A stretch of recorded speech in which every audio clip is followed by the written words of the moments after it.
Hi, welcome to TLDM, the Dungeons & Dragons podcast about two DMs who play in the same world and DM in the same world also. And both of those same worlds are the same world. Yeah, we'll smooth it out someday. Great, yeah. I'm Tyler. I'm Alan. And you're the listener. You are. Thank you for listening. If you wanted to do us a favor, go ahead and pop onto iTunes or wherever else you're downloading or listening to this podcast from and leave a review. We love our reviews because so far they've all been positive. But if you have ideas on how you want us to improve the show or things you want us to do, you can leave us a review or reach out to us on Twitter at TLDM Podcast. We thought we'd lead off our podcast today by reading one of our reviews from iTunes, and maybe we'll do that from time to time. So if you, want your review to be read, just leave one, and we'll do that. Yeah, if you want to send a message to someone, just leave a 5-star review for us and embed your message to that person inside of it, and then we'll read it on this podcast. Yeah, it's two birds with one stone, because we don't advertise or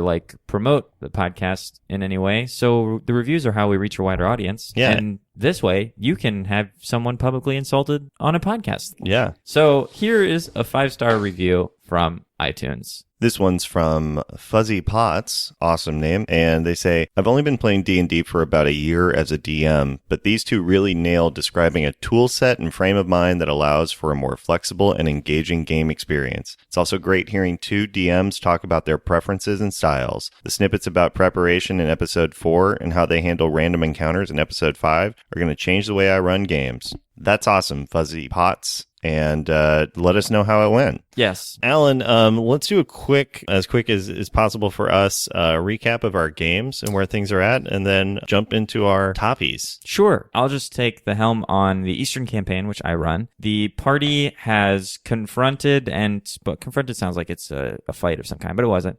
They had a conversation with the High Rector of Polindo, who's the sort of king, I guess, for lack of a better word, theologically based king of the land, and they had a long discussion with him, kind of encouraging him to take a more active role in the demonic Jathelin crisis. And as a result, they made friends, with a lady named Sekent Sham, who has also some vested interests, apparently, in keeping the world clean of demons. And after that, they helped banish a water elemental using a non-combat encounter style that I was testing out. And it actually turns out, I think it went pretty well. And Becca, I was hanging out with Becca yesterday, who was explaining to James, some call his Stone Speaker, Grundor, how our session went. And she actually said, it's hard to read in the room sometimes how things are going. Yeah. But she actually said that she really enjoyed the creative aspect of it, and not having it be a fight where damage mattered actually made her feel like she was useful. Yeah.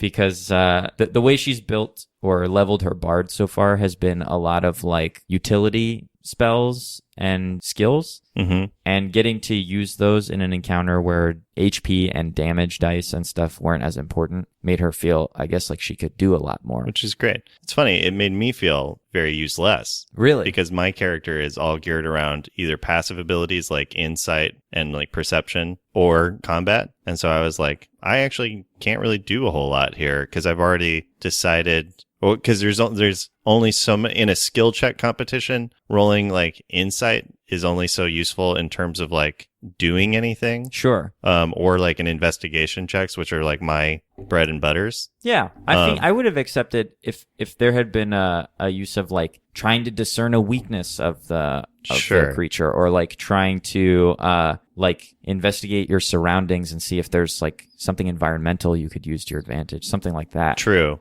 Yeah, I understand that. The way that it was set up was that I thought was cool, which was each round, each one of us would do a thing, and then it was how do you help do that thing? Felt just...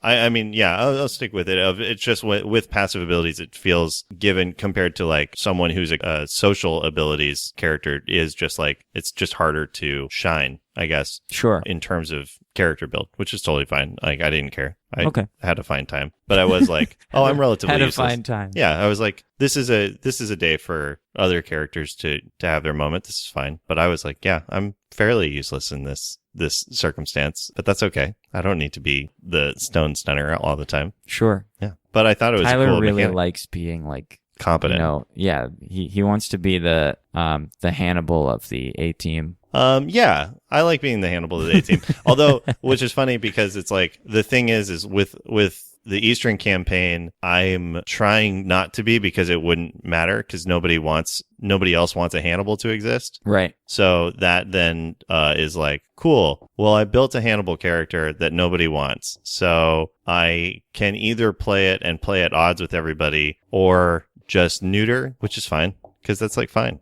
Yeah. Yeah. So you're also shifting to Wizard, I think, might right. help widen because ultimately Wizard can do anything. Right. Which is part of the reason of like, cool, I'll do that. Because like really what it is like I'm a support character for people who don't want or people who don't know they need support. Because like while Becca is like a utility character, she's not a support character, but she is a support build. Right. So we don't do like Bardic Inspiration really on the reg or anything like that. No, so then yeah. I serve as that role as a character not built for it. Yeah. Yeah. Guidance all day. Yeah, guidance all day. So good. Yeah, so that's basically what's been going on. And speaking of Becca, her character Activia, after a long search that has, to this point, probably been frustratingly fruitless, has finally found her parents. Mm-hmm. That's where we left off. Our last session was her coming face to face with the parents who willfully orphaned her. That's very fun. I'm excited to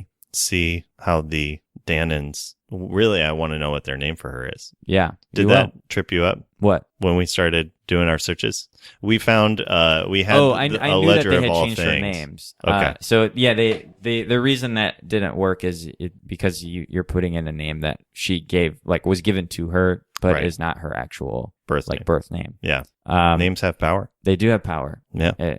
Of many different kinds. Yeah, and just to explain for those at home, we were given like basically like a Harry Potter-esque like paper computer mainframe where it's like you write in the name of someone and it will give you a biography of that person, or you write in a place and it will magically, you can scroll through and see everything about it. So basically like a biography. Wikipedia. It's a Wikipedia like papyrus. Right. Wikipapyrus. Wikipaper. Wikipaper. Wikipaper. Yeah, that's better. Yeah, Wikipaper.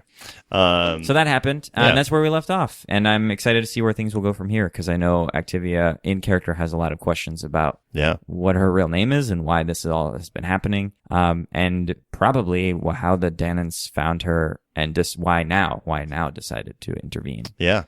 Because they are directly responsible for keeping the party out of prison. Yeah. So we'll see how that goes from there. Yeah, I still think that we're just patsies. I'm going to stick with it. Okay. My theory is that they stole stuff from the people that our group also stole from, and so pinned stuff on us and then freed us so that they would not be affiliated with it at all. It's funny because I for real thought you would crack this one. But that's the thing is I wasn't aware that she was looking for her parents. So it wasn't even a thing I was thinking about. Ah, gotcha. Yeah. But just even like in game, you guys have been cracking jokes about how the Danons are yogurt people, and Activia is literally a yogurt thing. I took your reaction to every time we made that joke to be annoyance at us making fun of the name. No. I did not realize you were going stone-faced because it was a clue that we were hitting directly on. Oh, yeah. Okay. All right. That makes sense of a lot of... I had to bluff my... Yeah, because it always looked like you were like, stop making fun of my people's names. No, I was like, oh, God, they're going to figure it out. And I want this reveal to be clean. Yeah. Well, that's great. I'm glad I didn't push that angle. I mean, fuck it. If she wants to name herself after a yogurt, I'll just make I'm going to make not only yogurts acceptable names, I'm going to make yogurts nobles in my world. That's great. So, yeah. There we go. That's really fun. Anyway, that's Eastern Campaign. I know we said we'd do that quickly, but we got off topic. We relatively did. Western Campaign, we just finished our game right before this today after a break of a couple weeks. Very fun. I think maybe my favorite session that we've had in quite a while, because in my head, I was like, I just want to have a down roleplay session. I don't really have a plan. We've been doing encounters and stuff, and I was like, I just want to do one to try to skip ahead chronologically. So I'm just going to let them I'm going to hand the reins over to the party and let them sort of explain what they're doing while on this mobile keep. Was it your favorite session because it was also our sexiest session? No, it was our sexiest session. Yeah, there was a really hot boiler room scene between Sheriff Boots and Rake where there was a lot of like sexual advances, a lot of sexual chemistry, not necessarily advances. Yeah, there was it was like 1960s style romantic scenes where like there's a lot of heaving and like staring and a lot of implications of sexuality, but no one is ever like actually allowed to touch. Right, and then like a steam burst right behind them where it's like, oh yeah, I see. Yeah. Yeah, no, I think it was the reason it was most fun was I didn't talk a whole lot.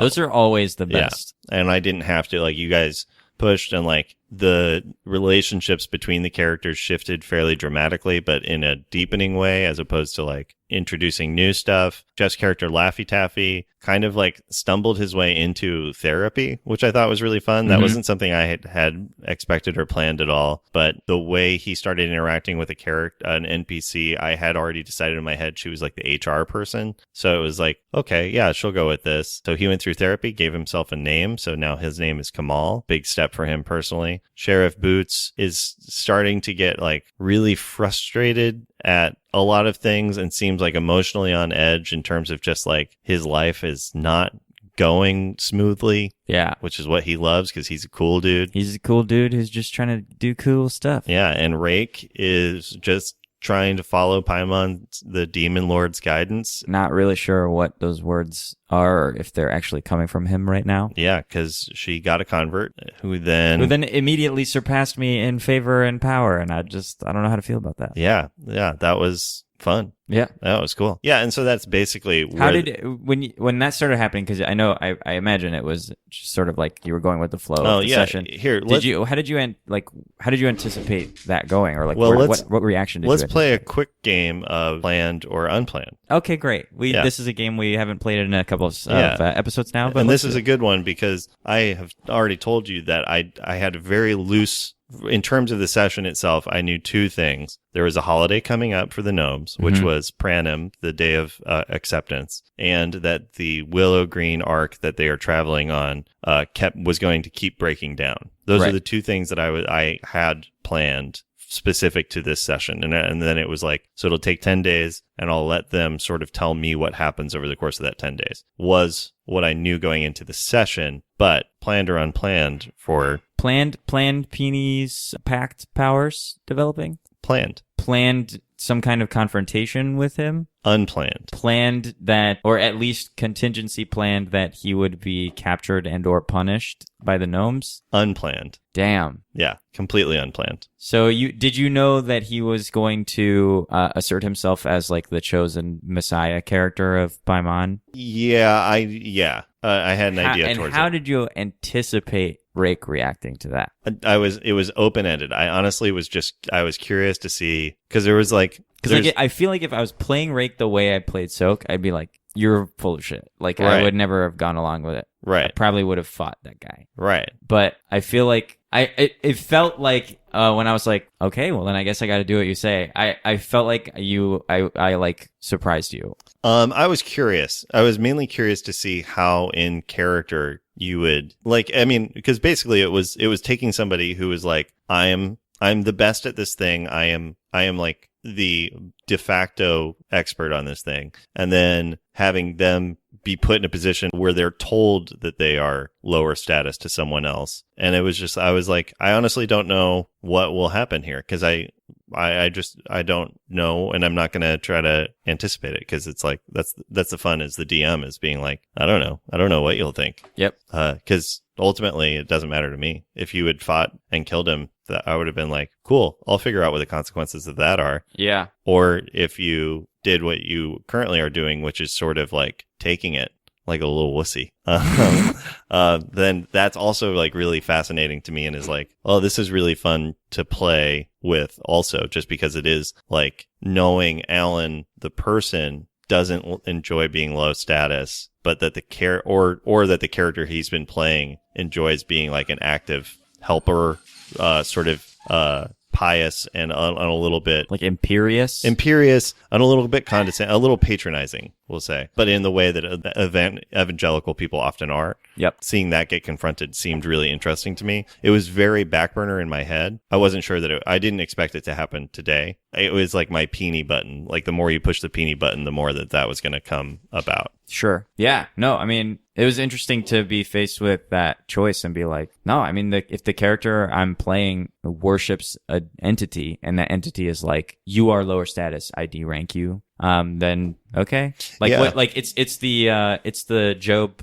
the story of Job from the Bible, right? Like, Yeah. no matter how much damage you heap on me, I am a true believer if I actually have faith, then. Well, and that was the other thing I was curious about, was just like, what would happen if you, who are playing a character who is essentially solely faith-based, even though like you have magic abilities, but your magic abilities come from yourself, but you place faith in a higher power, but have not ever encountered them, because that was something I had decided a long time ago was sort of stripped away from this world. It's like, there's no extraplanar contact. Right. If that is reintroduced, but you're not the recipient of it, how does that feel? That even there must be a reason. Yeah. Even the possibility of like, if God actually talks to someone, but instead of talking to the Pope, he talks to like some person, like literally a shepherd. Yeah. How does that feel for everybody? I was like, I don't know what the answer would be. And I was like, I mean, okay. Yeah, which is very fun. I'm very excited to see where things go. There must be a reason. Yeah, there must be. Yeah. I don't know if there is or not, but there must be. Yeah. So that's sort of where our campaigns are at right now. We're sort of experimenting with some different, like we're saying, encounter styles and pushing buttons on character motivations and backstory, kind of driving to that. I asked a question on Twitter about when your character has personal quests, what's most gratifying or like what's most interesting to you to role play through? Is it more interesting to get like a drip feed of progress towards your character's personal goals or like side story? Or is it more interesting to like play through however many sessions and then like, bam, you are confronted with whatever the thing you're seeking is or whatever like the person you seek vengeance on is, and then getting to like directly interact or have a chance to overcome that thing and then deal with the fallout of it? And I got a lot of answers on both sides, which I thought was really interesting. What are your feelings about that? Well, I wanted to throw out a third option, which is, do people enjoy, I guess, the other option, which is kind of a combination of the two, which is discovering that your thing is somehow the same as somebody else's. Yes. So like making two backstories actually be a concurrent backstory.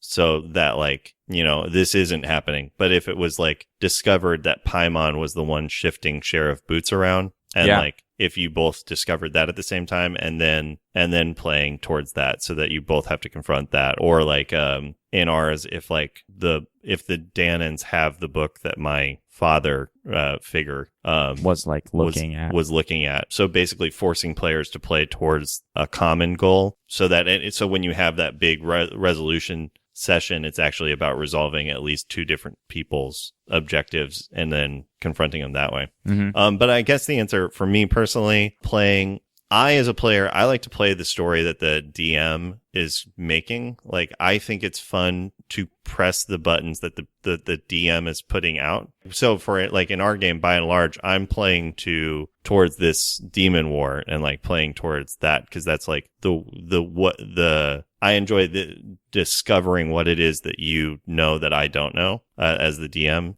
Like I enjoy playing towards like your world. And so if my backstory is wrapped up in that, I enjoy the drip. I think if my backstory isn't wrapped up in that, then I think I would rather, I don't know. I guess actually I've never really gotten like a focus session in a game I've ever been in where it was like, and now this is like your session. Your like arc. Yeah. So I guess I don't know. I've never really had an arc that got played, usually because I'm usually a sort of a support character because I know more about the game than other people. So like I'm there to like smooth out the experience of the session. Right. Because I'm a bit more of a game MD, like ambulance bandage type person. Yeah. Yeah. So I don't know. What was your answer? It depends. I think it depends. And this was sort of the responses I got on Twitter as well, was a lot of people being like, well, I like, if we're talking about from a role play perspective, or like if the game is very character driven, then getting to confront your thing, like as a character, having to deal with the fallout of like succeeding or failing or having your quest or personal drives evolve as a result of going head to head with, you've been searching for this thing for 20 years and now there it is and now you have it. And now what? That is like a really fun thing to role play because we play the characters with an eye to see how they evolve or like how they react, right? Like you build a character. I mean, I guess not universally true, but when I'm building a character that I want to like play a character, I want to see how this character or like what this character's reactions are as a result of their environment or their like antics. And then likewise, I want to see what those characters' actions are, like what cause and effect there is on the world. So just plowing right into something, I think can be extremely satisfying because it can force a character evolution or like have a clarity moment or something. And then the other side of that is if you're in it for a compelling sort of like narratively driven game experience, then it can be really fun, especially if your character is, a more deductive type. Getting a drip feed or like baby steps towards achieving a long-term goal can be really satisfying as well if the narrative supports that. Yeah. So I think it depends. It depends A, on the kind of character you want to play, and then B, what kind of game you're in. Yeah.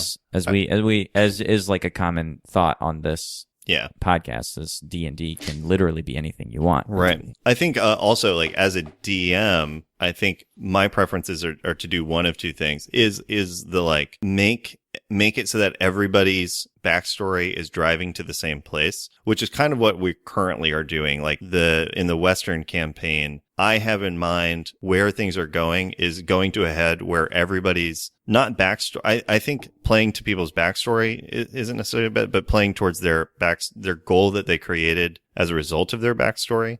I'm setting it up so that like that goal can only be achieved by getting to this thing that I'm sort of driving you guys to, but everybody can't get it. So it's basically like a MacGuffin that you guys are all trying to get to, and how you guys play will determine who succeeds at achieving their goal or not in a broader spectrum, just because like Gusty wants to become a genie, and like Kamal wants to be around trees, and Sheriff wants to figure out why he's bamfing in and out of time and space, and Rake wants to fix things to defeat Vakix and reopen the plains for Paimon to come through.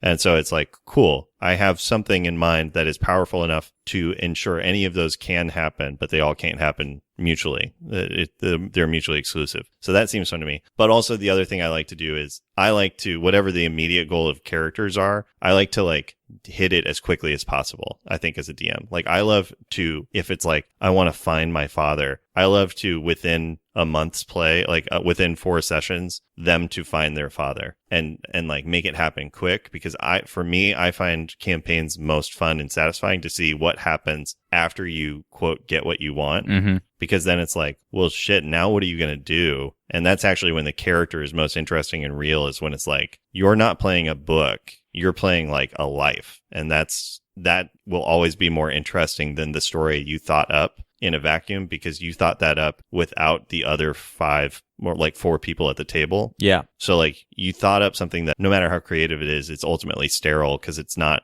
being affected by anybody else. It's being affected by fake people when there's real people at the table. So it's like, cool, as quickly as we can, give that resolution in some form or fashion, so that whatever is coming next is a thing that you're building with the other people at the table. Feels to me like aces in terms of D&D play. Yeah, agreed. Yeah. I had a question for you. Sure. I was thinking about this reading online and stuff.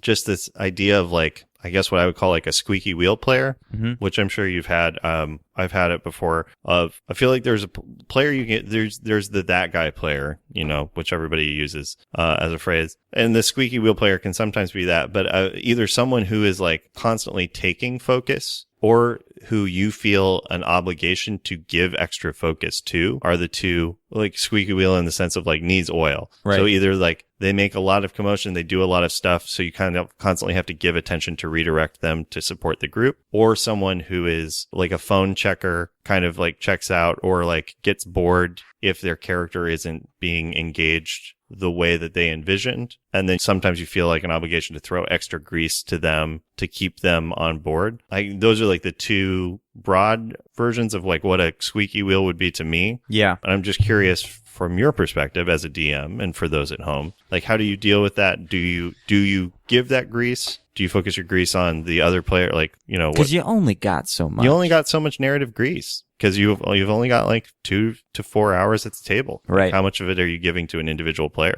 Yeah, it can be a hard balancing act, especially if the players are trying to accomplish exclusive goals in that moment. Like, classic, like, don't split up the party stuff, right? Right. But then the other side of that is if you're not splitting up the party, but one person wants to go do something, then they decide not to, then they're tagging along into something that they're not like actively engaged in.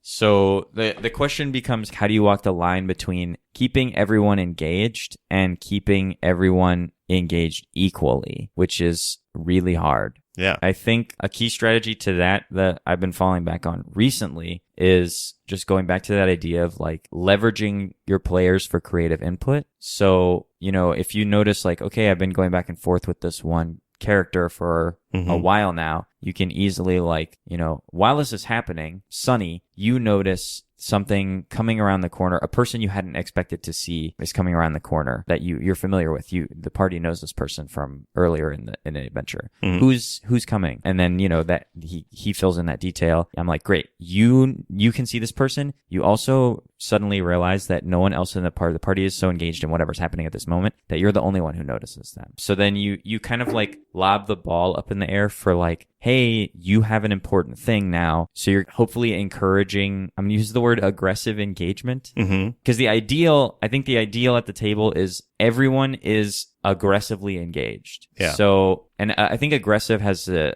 negative connotation to it. Obviously, it's bad if anyone's trying to like dominate the play. Yeah, actively engaged. Actively engaged may be a better way to put it. So trying to head in that direction is good. And then also, I think it comes down to knowing what it's as simple as knowing what your players like about D&D. Because not everyone likes the same thing. Some people like rolling dice and like making checks and trying to like do cool stuff. Others are trying to like follow a plot or like become part of a story. Others like killing monsters and feeling heroic. Knowing those things can help you try to tailor your sessions to everyone's interests. Yeah. As far as like the squeaky wheel type who is like, but I constantly trying to like butt in. I feel like aside from actively going to other players at the table to like balance that out, it just becomes a conversation. Yeah. Like you just kind of have to have a conversation. Right. Yeah, I agree with that. I think the other thing I would suggest to throw out, the only concern I have with doing a like, and you're the only one who notices strategy is so the question I have in your head, then are you saying that with the assumption that then they'll go and deal with like lead the charge on dealing with that person? Maybe. Or that they'll do something. Yeah. So my only thought to add in on that is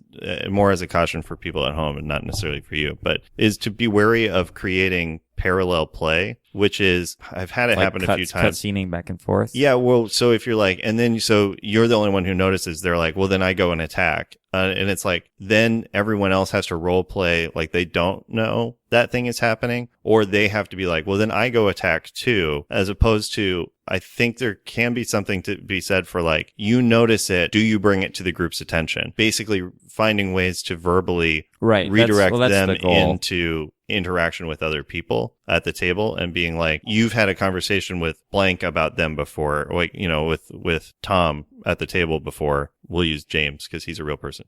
So Sonny, you've had a conversation with Grundor about this character before. How did that conversation go? What do you remember from that conversation? Like, how does Grundor feel about this character? Or doing things like that so that they're creating bonds between the people at the table as opposed to just the elements of adventure play, so that they're getting encouraged to be building a cooperative story or a cooperative gameplay, as opposed to like, here's a challenge, how do you respond to it? And now here's another challenge, how do you respond to this challenge? But instead of like, here's a challenge, I'm going to let you bring it to the group and like work with people to like create a solution to it. Yeah. Which I think is a little bit similar to what you would do with like an overactive squeaky wheel, is if they're always like, well, I do this, be like, cool, you're actually doing that with somebody else at the table. Pick who, and then how are you working with them, and pointing to the other person, being like, how are you two working together to resolve this, and like doing that to try to like rope them back in and be like, this is an NBA Jam All-Star basketball. There's no MVP